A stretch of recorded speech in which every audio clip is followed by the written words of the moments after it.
Hey guys, welcome back to my baking series Roll for Cake, where we use the fate of the dice, my skills as an amateur baker, and my taste buds as a human to create, bake, taste, and rate weird and wacky and wonderful flavor combinations. Now, for those of you new to the channel, my name is Christian. As I said before, I am an amateur baker. I'm also a big Dungeons and Dragons fan and a professional chemist, which means I love rolling shiny rocks and experimentation. Now, due to a previously mentioned undisclosable incident and legal reasons, the closest thing I can get to a lab or a primary school or playground is my kitchen. Now, to get you up to speed on what we do here at Roll for Cake, at the end of last week's episode, we rolled 4 20-sided dice, each one relating to a category: cake type, flavor, frosting type, and frosting flavor, and we set ourselves a goal to create whatever would come as a result of those dice rolls. And a quick refresh in case you missed it on what the result of those dice rolls were last episode. We rolled a chocolate, yum, cheesecake, yum, pistachio, should be yum, cream cheese frosting, yum, yum, yum. Now, I know, we've had a lot of nut-based flavors in the last few episodes, and this is probably not what most of you are expecting when I said I'd be eating nuts on camera, but I don't control the outcome of the dice. I am merely a vessel, and I do as the dice guide. Now, if you couldn't tell, I am super hyped about this cake. Like, there is such a little chance that this goes poorly. Now, I know I control the ratings, but if this gets less than a 7, I'll do this next episode apronless. Like, there's such a low chance that this ends up being a bad cake. Now, the only thing that I can potentially see being an issue here is the doubling up of cream cheeses. Like, we might get a little overwhelmed, but who doesn't like being overwhelmed from time to time? Whew, you hot in here? Anyway, at the end of the day, it's cheese. Like, who doesn't love cheese? Who doesn't love being overwhelmed by cheese? Like, even those sad lactose intolerant people put up with the side effects of cheese because of how good it is. Okay, that's enough about my love of cheeses, nuts, and being overwhelmed. Let me quickly go through these cake types and frostings for you. If you know me by now, I'll do my very best to keep this as brief as I can. So with cheesecakes, we have 2 primary types of cheesecakes. We have a baked cheesecake and we have a non-baked cheesecake. Primary difference is one is baked and one is not baked. Right, that about sums it up. Hope you learned a lot this episode. I'll see you guys next week. No, but seriously, we do have a baked cheesecake and a no-baked cheesecake. The primary difference is actually the addition of the eggs. In a baked cheesecake, it adds this richer, fuller, denser flavor and texture because of the addition of the egg yolks, and with the heat from cooking, helps the eggs firm up. With no-baked cheesecakes, you normally add either whipped cream, gelatin, or pudding, and then you put it in the refrigerator for a long period of time, about 8 hours or overnight, to allow it to set. And this normally comes with a lighter texture than the baked cheesecake. So given we're doing a no-bake cheesecake, I opted to use whipped cream as my setting agent rather than the gelatin or the pudding. And the primary reason I chose this is because this should provide a lighter mousse-like texture, which should hopefully offset the textural similarities between the cream cheese frosting and then the cream cheese cake. Now, the frosting is really simple. It's cream cheese, butter, icing sugar, and then a flavor of some kind. And in this case, we've been tasked with pistachio. Now, given what happened last episode, no spoilers, go watch it. We have opted for the pistachio spread to achieve our desired flavor. So this frosting should be creamy, buttery, and oh so nutty. Super simple, super easy, super tasty. So fingers crossed the buttery richness and heaviness of the frosting is offset by the lightness of the cake texture.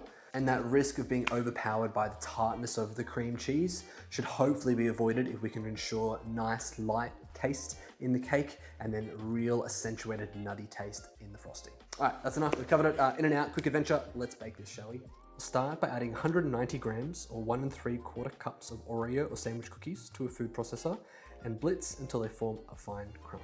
Next, transfer this crumb to a separate bowl and add 45 grams or 3 tablespoons of melted unsalted butter. Stir this well until combined and it starts to look like wet sand. Add this crumb mixture to a springform pan and spread evenly. Then, using the base of a glass or a spoon, press and compress the crumb to form a solid base. Once cohesive, put the springform pan into the freezer to set while we make our filling. For the filling, start by roughly chopping 230 grams or 8 ounces of dark chocolate into chunks and microwave in 30-second increments until melted, and put this aside to cool. Then, in a separate bowl, add 400 grams or 14 ounces of cream cheese. Mix this with a hand or stand mixer until smooth and creamy. Then add 120 grams or 1 cup of icing sugar or confectioner's sugar in increments until well combined. It's really important to add this in small increments. Have you ever tried to add icing sugar all in one go? It honestly looks like an 80s Coke house. So please, small increments, mix until combined, and then add more. Once smooth, Add in 5 mils or 1 teaspoon of vanilla extract and a pinch of salt and mix well. Next, we'll add the slightly cooled melted chocolate to the cream cheese mixture while constantly mixing. This can get a little messy, but who doesn't like being covered in chocolate? Mix this well until all the chocolate has been incorporated. It'll be very thick. And now, another bowl. Add 125 mils or half a cup of whipping cream and whip until they form stiff peaks. Are you tired of whipping and whipping only to have soft peaks again and again? Does your cream lose its peak before you even have a chance to serve dessert? Well, allow me to give you my tip. It helps if you put your bowl and attachments in the freezer for 15 minutes before whipping your cream. This will help you form your stiff peaks. Now, once your peaks are nice and stiff, we're then going to slowly fold in the whipped cream into the cream cheese chocolate mixture, ensuring to fold and not mix, as we want this to be as light and airy as possible. Once thoroughly combined, remove the springform pan from the freezer and scrape this mixture into the pan. Spread it out nice and evenly. You can use an offset spatula to ensure it's nice and flat. Then cover and place in the refrigerator for 8 hours or overnight. Now, while we're waiting 8 goddamn hours for that to set, we have plenty of time to make our frosting. And it's only a few steps, so bear with me just a little longer. We'll start by adding 100 grams or 7 tablespoons of softened unsalted butter to a bowl and mix until pale and creamy. Then add 170 grams or 3/4 of a cup of room temperature cream cheese and 60 grams or 1/4 of a cup of pistachio paste and mix until well combined. Then add 125 grams or 1 cup of icing or confectioner's sugar in increments until it is all well combined, smooth and creamy. And that's literally it. In and out, quick adventure, just like I said. Now, as I mentioned every episode, these are not my recipes. I just mess with them for entertainment value. But in the description, I will post the links to the original recipes so you can go give those creators some love as well. Okay, due to the magic of editing, it is the next day and I'm so goddamn hyped for this cake. It is ready to be decorated and then served. Now, full transparency, I did have a friend try the pistachio cream cheese frosting prior to today. And my only question, because I didn't want it to be spoiled, was can you taste the pistachio? Given what happened last time, again, please go watch it. I really wanted to accentuate the pistachio flavor and he said he couldn't taste it. So I referred back to the recipe and they said to use pistachio paste. I used pistachio spread. I didn't realize they were different. This is why I'm an amateur baker. So I looked into it. Pistachio spread is like Nutella. So it has pistachios in it, but also has sugars, milk, oils. So it has a diluted flavor. Whereas pistachio paste is just pistachios ground up into a paste. I don't know why I didn't think of that earlier. Essentially just like a nut butter. I don't know why they didn't call it pistachio butter. That would have made life easier.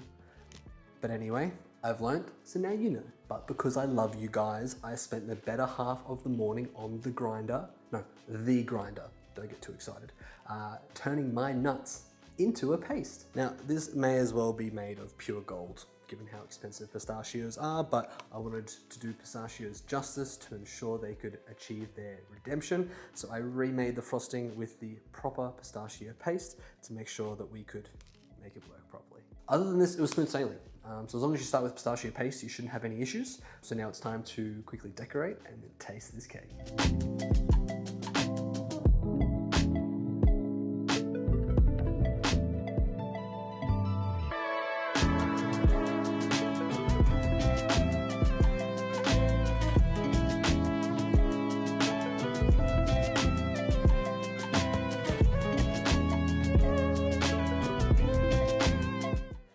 All decorated, we are ready to go. I cannot wait to get this in and around my mouth.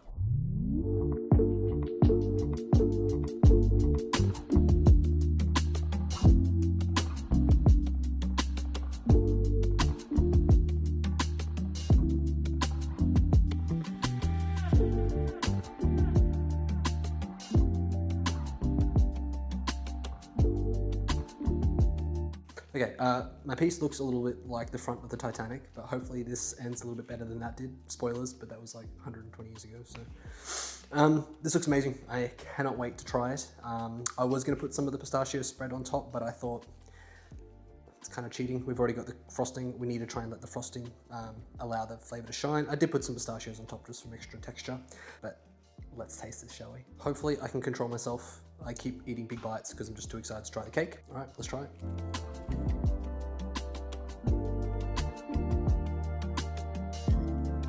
Okay, it is so creamy.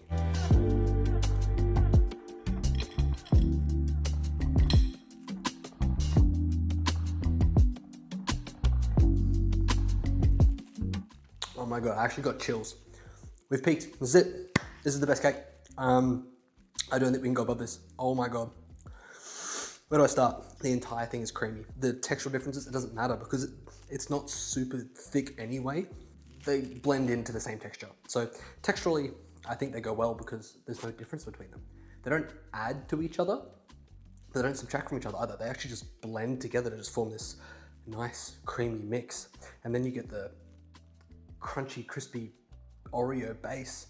And then you get the crunches of the salted pistachio. Oh my God. This is it. It's phenomenal. All right, we're done, guys. I'm not going to make any more because we cannot beat this. This is just, yeah, immaculate. Okay, I'm going to contain myself. I'm going to finish this. I'm going to try and hide this so I don't eat the rest of the cake. And I'll come back with an in-depth review soon. Okay, now it's time to actually rate the cake. You guys should be proud of me that I haven't demolished this entire thing prior to actually giving you the review. It is phenomenal. It is immaculate. Grab a thesaurus and I'll give you every other possible word that I can use to describe this. This cake is damn near flawless. All right, we'll go with flavor. Flavor, it's amazing. You can't really taste it as a cheesecake, which was my main concern, that we're gonna get overpowered by cheese. We use dark chocolate, which is a nice rich flavor, so the chocolate is accentuated in the cheesecake. And then we made sure that we used pistachio paste rather than the spread to make sure that the nuttiness comes through as well. And both of those flavors tend to mask the cheesiness of the cheesecake. So the one thing that we were worried about with this cake is null and void.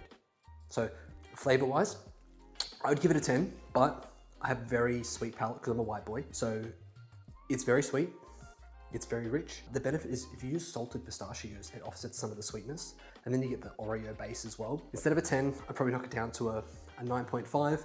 If you're into like maybe Asian flavors that are slightly less sweet, then we'd kind of lose another 0.5. So for general population, we'll go with a 9 for flavor. Texture, again, amazing. I was worried that it'd be too much. We whipped that whipped cream through the chocolate base to make sure that was light and airy. We creamed the butter to make sure that it was creamy on top. To be honest, you cannot tell the difference between the layers. They don't complement each other. They don't combat each other. They are so perfectly in sync. They're so perfectly cohesive. You cannot tell where one layer starts and the other layer begins. They are one cake. They are perfect. And then you get the crispiness of the Oreo base and then the crunch of the pistachio. So you've got 3 different textures in play here, and each time you bite into them, it's just a new experience.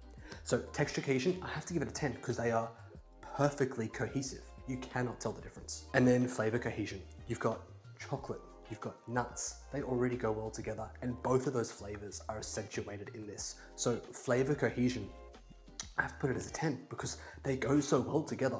When you get some of that pistachio, it's amazing. And then it gets broken up by some of the chocolate and it's not jarring. It's not, oh no, there's a whole completely different flavor. It's like, here's a complementary flavor to what you're already experiencing. So I'd give it a 10. So it gives us a score of 29 out of 30 or 9.6. This cake is damn near perfect. If you don't have a sweet tooth, it is very rich, but that's actually a benefit because you have a slice and you're done. It just ticks all of your boxes. This just satiates. It's everything you want in one bite. And after a slice, that's enough.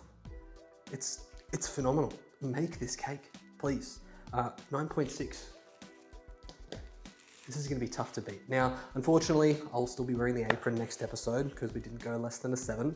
And I know I made these scores, but you make this for yourself and you'll be able to experience what I got to experience. So I'm going to use all of my willpower to cut this cake up and not eat the entire thing. And then we'll come back and roll for next week's cake. So we will start with cake type. Cake pops. Oh, here we go. Okay, flavor. Biscoff. Oh, God. Frosting type. Marshmallow.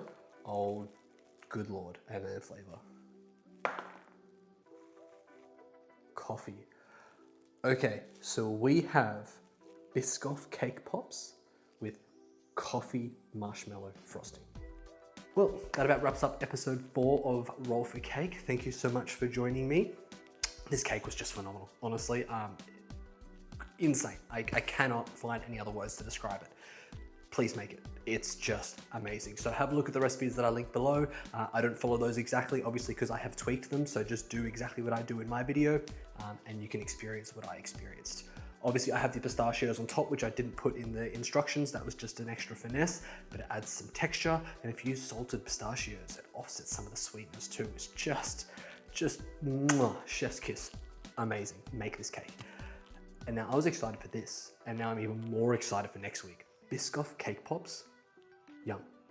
Coffee marshmallow, yum. I don't know how they're gonna work. I don't know if they're gonna work. I'll just eat them separately if they don't, because they both just sound amazing. So please tune in for next week with our Biscoff cake pops and our coffee marshmallow frosting.